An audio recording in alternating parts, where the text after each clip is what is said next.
ఇక కళ్ళజోడు అవసరం లేదు. స్మార్ట్ విజన్ ఐ హాస్పిటల్లో ఎలాంటి ఐ సర్జరీకైనా 50% డిస్కౌంట్. ఆగస్టు 11 నుండి 19 వరకు మాత్రమే. సెక్రటేరియట్ సంబంధించి ఒక చిన్న నేపథ్యం మీకు చెప్పాలి. ఆ సెక్రటేరియట్ ఆనాడు ఉమ్మడి ఆంధ్రప్రదేశ్లో ఎంత అస్తవ్యస్తంగా ఉండేదో మీకు తెలుసు, మాకు తెలుసు. విలేకరులు మిత్రులు అక్కడ కూర్చోవాలన్నా, ఎవరితోనన్నా కనీసం మాట్లాడాలన్నా, లేదా వచ్చిపోయే ప్రజలకు కూడా అక్కడ ఎంత అసౌకర్యంగా ఉండేదో. ఒక అగ్ని ప్రమాదం జరిగితే అక్కడ కనీసం ఒక ఫైర్ ఇంజిన్ రాలేని పరిస్థితి ఉండేదో మీ అందరికీ తెలుసు. ఇవన్నీ చూసిన తర్వాత తెలంగాణ రాష్ట్రం ఏర్పడ్డ తర్వాత పెద్దలు, మా పార్టీ అధ్యక్షులు, తెలంగాణ తొలి ముఖ్యమంత్రి కేసీఆర్ గారు ఒక మంచి నిర్ణయం తీసుకున్నారు. తెలంగాణ పౌరుషాన్ని, తెలంగాణ యొక్క ఆత్మగౌరవాన్ని చాటే విధంగా చాలా గొప్పగా ఒక అద్భుతమైన భవనాన్ని నిర్మాణం చేసి తెలంగాణలోని భవిష్యత్ తరాలకు అందించాలనే ఉద్దేశంతో అక్కడ ఒక మంచి డిజైన్ ఎంపిక చేసి చాలా లోతుగా ఆలోచించి సెక్రటేరియట్ కట్టారు.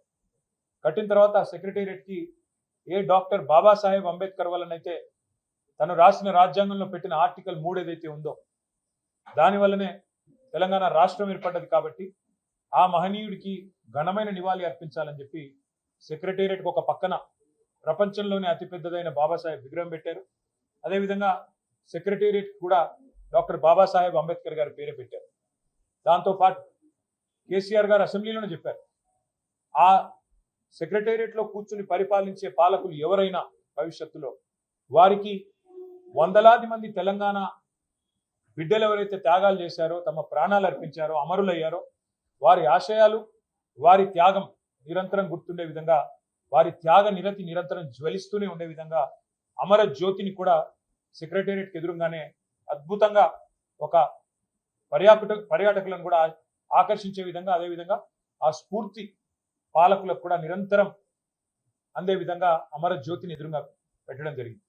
పెట్టిన తర్వాత తెలంగాణ అస్తిత్వానికి ప్రతీక, తెలంగాణ ఆత్మగౌరవానికి ప్రతీక అయిన తెలంగాణ తల్లిని అక్కడే ప్రతిష్ఠించాలన్న ఉద్దేశంతో ఒక అద్భుతమైన ఐలాండ్ను కూడా అక్కడ క్రియేట్ చేయడం జరిగింది. ఇదివరకు అది లేదు, ఐలాండ్ అక్కడే క్రియేట్ చేయడం జరిగింది. చేసి ఆనాడు దశాబ్ది ఉత్సవాల్లోనే నిర్ణయం తీసుకున్నాం అక్కడ తెలంగాణ తల్లిని ప్రతిష్ఠించాలని. కానీ ఈరోజు కాంగ్రెస్ పార్టీ ఎంత కుసంస్కార పార్టీ అంటే, ఆ ముఖ్యమంత్రి జై తెలంగాణ అన్నాడు, అంబేద్కర్ విగ్రహానికి దండేయుడు, 125 ఫీట్ల ఎత్తుల్లో ఉండే అంబేద్కర్ విగ్రహాన్ని కనీసం స్వతంత్ర దినోత్సవం నాడు కానీ, 14 ఏప్రిల్ నాడు ఆయన జయంతి నాడు కానీ కనీసం అక్కడ లైటింగ్ ఏర్పాటు చేయరు, కనీసం పరిశుభ్రత కూడా పాటించరు.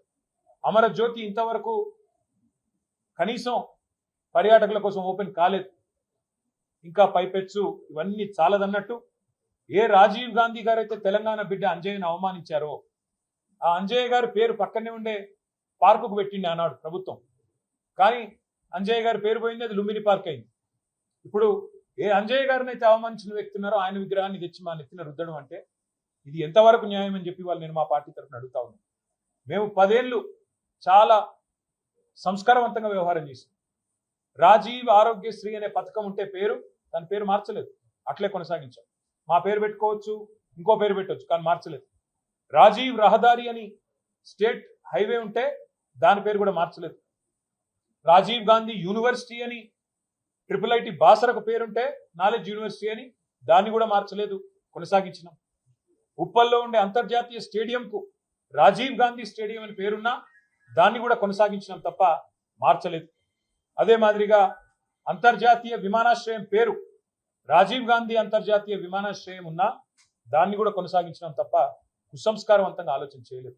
కానీ ఇవాళ బాధతోనైనా చెప్పక తప్పడం లేదు. మీరు తెలంగాణ తల్లిని అవమానించిన తర్వాత, తెలంగాణ అస్తిత్వానికి ప్రతీక అయిన మనందరి తల్లి లాంటి తెలంగాణ తల్లిని మీరు అగౌరవపరిచిన తర్వాత తప్పకుండా ఈ మాట బాధతోనే చెప్తా ఉన్నాం. రాజీవ్ గాంధీ గారు మరి తెలంగాణకు ఆయనకు సంబంధం ఏందో నాకే తెలియదు. రాహుల్ గాంధీ దగ్గర మార్కులు కొట్టేయాలంటే మీ గాంధీ భవన్లో పెట్టుకో, లేదా జూబ్లీ హిల్స్లో నీ ఇంట్లో పెట్టుకో, ఎవరు వద్దంటలేదు.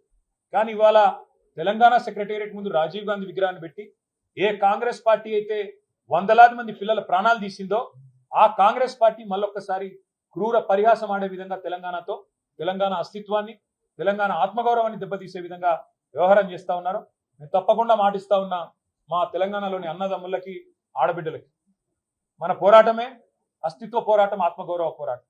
తప్పకుండా మనం మళ్ళీ తిరిగి వస్తాం. అది కాంగ్రెస్ వాళ్ళకు తెలుసు, మీకు తెలుసు, మాకు తెలుసు. 4 ఏళ్లలో మళ్ళీ కేసీఆర్ గారి నాయకత్వంలో తిరిగి తెలంగాణలో ప్రభుత్వం కూడా మనది ఏర్పడుతుంది. ఏర్పడ్డ తర్వాత వెంటనే తప్పకుండా రాజీవ్ గాంధీ గారి విగ్రహాన్ని అక్కడి నుంచి సకల మర్యాదలతో తొలగిస్తాం. అక్కడి నుంచి వారు కాంగ్రెస్ వారు ఎక్కడికి కోరుకుంటే అక్కడికి తరలిస్తాం. అక్కడ మాత్రం ఖచ్చితంగా తెలంగాణ తల్లి విగ్రహాన్ని పెడతాం. ఇవాళ కాంగ్రెస్ చేసిన ఈ దుందుడుకు, దుర్మార్గ కుసంస్కార పనికి నిరసనగా తప్పకుండా రేపటి రోజున అంతర్జాతీయ విమానాశ్రయం పేరు కూడా మారుస్తాం. ఒక తెలంగాణ ప్రముఖుడి పేరే పెడతాం. ఎందుకంటే ఇవాళ భారతదేశంలో ఏ నగరానికి పోయినా అక్కడి వాళ్ళ ప్రముఖుల పేర్లు ఉంటాయి. మీరు బొంబాయికి పోతే ఛత్రపతి శివాజీ, అదేవిధంగా బెంగళూరుకి పోతే కెంపెగౌడ పేరు, ఇట్లా ఎక్కడ పోతే అక్కడి ప్రముఖుల పేర్లు ఉంటాయి. కేవలం హైదరాబాద్ లో మాత్రమే ఇవాళ రాజీవ్ గాంధీ గారి పేరు. ఈ రోజు సంస్కారవంతంగా భరించినాం, ఇక భరించే ఓపిక లేదు. ఈ కాంగ్రెస్ చేస్తున్న చిల్లర ప్రయత్నాలు, చిల్లర పనులు ఏవైతే ఉన్నాయో దీనికి ధీటుగా 4 ఏళ్ల తర్వాత సమాధానం చెప్తాము. సుమన్ టీవీలో మీ పర్సనల్ అండ్ బిజినెస్ ప్రమోషన్స్ కోసం కింది నెంబర్కి కాంటాక్ట్ చేయండి.